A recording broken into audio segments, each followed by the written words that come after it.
Salam semangat dan salam sehat buat semuanya, terkhusus para pelajar SMA kelas 12.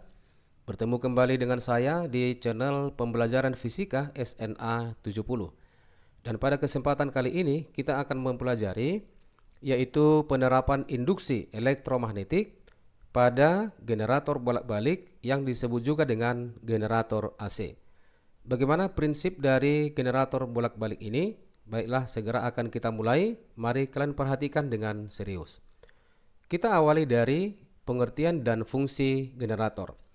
Ini adalah merupakan contoh gambar dari sebuah generator yang sering kita sebut dengan istilah genset. Generator merupakan alat elektronika yang berfungsi mengubah energi input berupa energi mekanik menjadi gelombang listrik.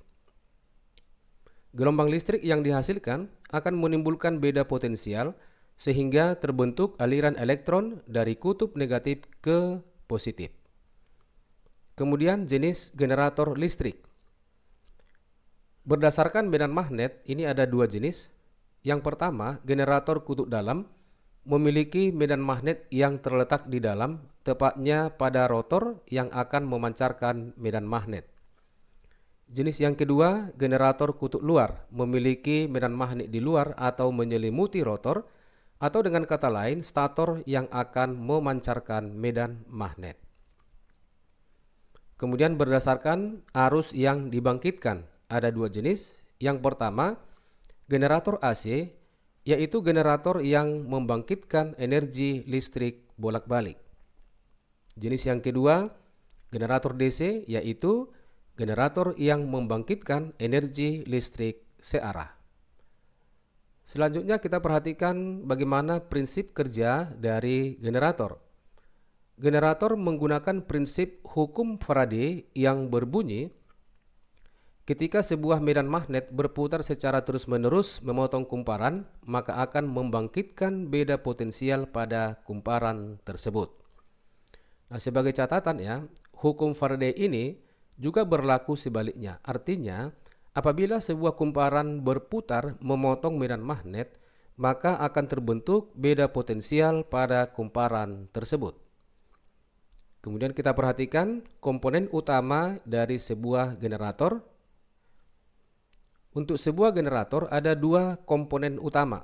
Yang pertama adalah koil yang disebut juga dengan rotor, yaitu kumparan kawat yang terbuat dari jenis tembaga, di mana rotor adalah kumparan yang terlilit pada sebuah core atau inti besi yang terletak di dalam celah udara pada stator. Rotor ini bersifat berputar di dalam atau di tengah medan magnet.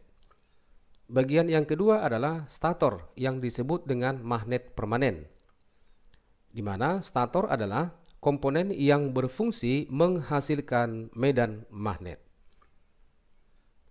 Selanjutnya kita perhatikan perbedaan generator bolak-balik AC dengan generator searah DC. Kita perhatikan gambar yang berikut ini.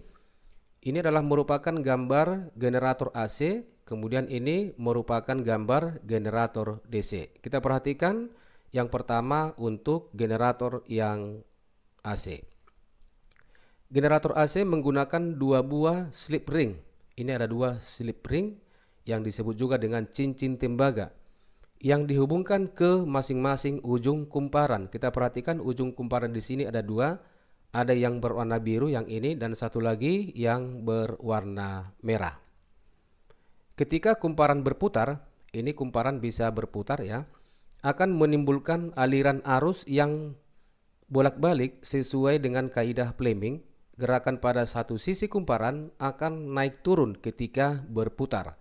Hal inilah yang menyebabkan ujung kumparan bisa bertindak sebagai positif dan bertindak juga sebagai negatif. Artinya bisa bergantian ya kutubnya, itu menandakan bahwa arus yang dihasilkan adalah arus yang bersifat bolak-balik. Kemudian kita perhatikan untuk generator yang DC. Pada generator DC juga memiliki sebuah kumparan ya, ini sebuah kumparan atau disebut dengan core dengan dua buah ujung, yaitu ujung positif dan ujung yang negatif. Namun tidak ada slip ring, melainkan ada dua buah brus atau sikat generator yang terletak di bagian kiri dan di bagian kanan. Di mana brush atau sikat generator A bertindak sebagai brush positif, sedangkan brush B bertindak sebagai brush negatif, dan arus yang mengalir adalah searah. Untuk lebih jelasnya, inilah perbedaan secara lengkap antara generator bolak-balik AC dengan generator searah DC. Untuk lebih jelasnya, kita akan memperhatikan animasi singkat atau animasi sederhana dari sebuah generator bolak-balik. Ini merupakan sebuah contoh generator yang sering disebut dengan genset, dan di dalam generator ini terdapat kumparan yang dapat berputar yang menghasilkan arus bolak-balik. Kita perhatikan pada jarum galvanometer ya. Kemudian prinsip kerja generator AC. Seperti sudah disebutkan tadi, prinsip kerjanya memenuhi hukum Faraday, di mana ketika sepotong medan magnet atau magnet digerakkan keluar masuk pada kumparan, akan terjadi perubahan flux magnetik pada kumparan sehingga dihasilkan GGL induksi. Kemudian bagian-bagian dari generator AC. Yang pertama adalah armatur, yaitu koil di sini berbentuk persegi ya, A, B, C, D. Kemudian ada shaft sebagai poros daripada koil. Dan selanjutnya untuk sebuah generator ini juga terdiri dengan medan magnet, yaitu kutub utara dan kutub selatan. Kemudian ada dua buah cincin tembaga atau slip ring S1 dan S2. Selain slip ring juga terdiri dari dua buah brush atau sikat generator B1 dan B2, dan hasil GGL induksi diperlihatkan pada jarum galvanometer. Selanjutnya cara kerja generator AC.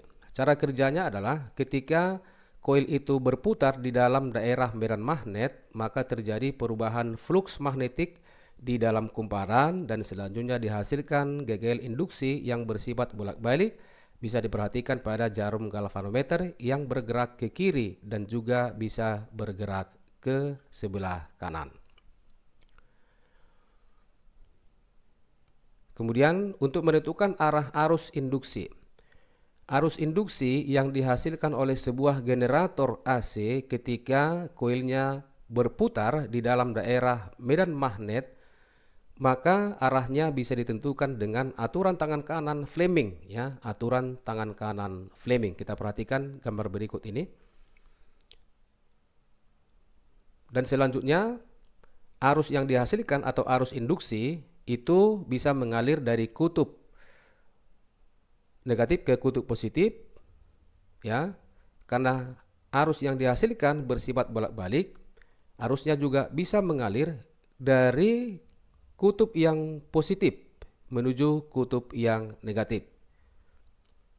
Kita perhatikan perputaran daripada koilnya.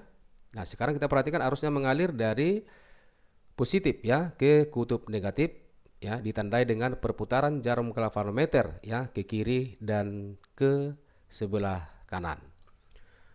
Bagian terakhir adalah grafik GGL induksi yang dihasilkan generator AC. Kita perhatikan di sini ketika koilnya dalam keadaan diam, yaitu pada T sama dengan 0, maka di dalam kumparan tidak ada perubahan flux magnetik sehingga GL sama dengan 0 ya. Jarum galvanometer juga menunjuk angka 0. Kemudian setelah koilnya mulai berputar, kita perhatikan ya, ketika koilnya berputar sebesar 90 derajat atau T/4 ya, maka dihasilkan GGL induksi yang maksimum yang bertanda positif.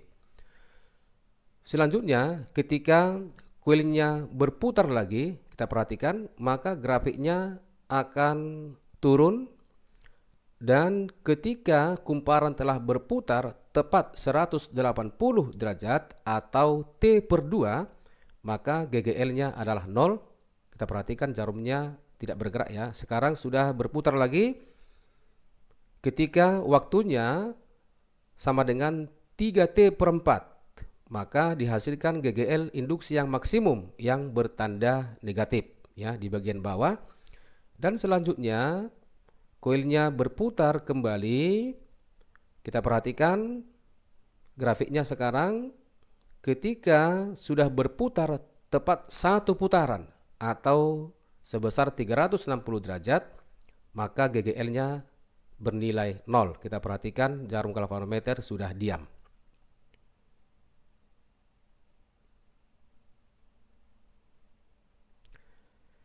Selanjutnya kita akan perhatikan bagaimana persamaan GGL pada sebuah generator AC. Persamaan GGL induksi yang dihasilkan oleh sebuah generator itu memenuhi persamaan epsilon, ya, sama dengan epsilon maksimum dikali sinus omega T dengan satuan volt atau disimbolkan dengan T, di mana GGL maksimum adalah perkalian antara B dikali A dikali N dikali dengan omega, di mana B adalah induksi magnet satuan Tesla, A luas bidang kumparan satuan meter kuadrat, N jumlah lilitan, omega kecepatan sudut radian per sekon, dan T lamanya kumparan berputar dalam satuan sekon. Untuk lebih jelasnya, kita akan perhatikan contoh soal yang nomor 1.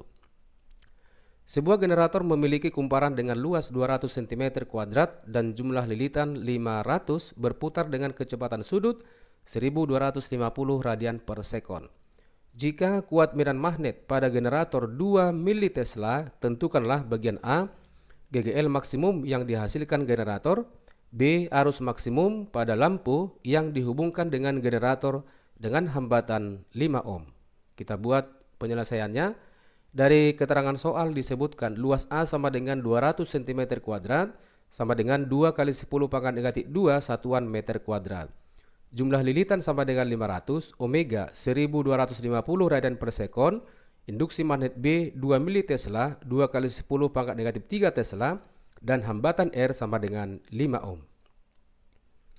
Untuk bagian A menentukan GGL maksimum, ya, persamaannya sudah ada tadi. GGL maksimum sama dengan B dikali A dikali N dikalikan dengan omega. Kita masukkan nilai-nilainya.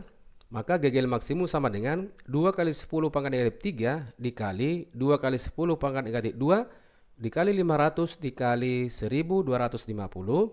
Maka hasil perhitungan dari sini sama dengan 25 volt. Untuk bagian B menentukan arus maksimum pada lampu, ya, diketahui tadi hambatannya sama dengan 5 ohm. Untuk menentukan arus pada lampu kita pergunakan persamaannya adalah dari persamaan hukum Ohm, di mana arus sama dengan V dibagikan dengan R, di mana V di sini itu sama dengan GGL induksi yang dihasilkan oleh generator. Sehingga untuk menentukan arus maksimum kita pergunakan GGL maksimum dibagikan dengan hambatan R. Maka arus maksimum sama dengan 25 dibagi 5, hasilnya sama dengan 5 ampere.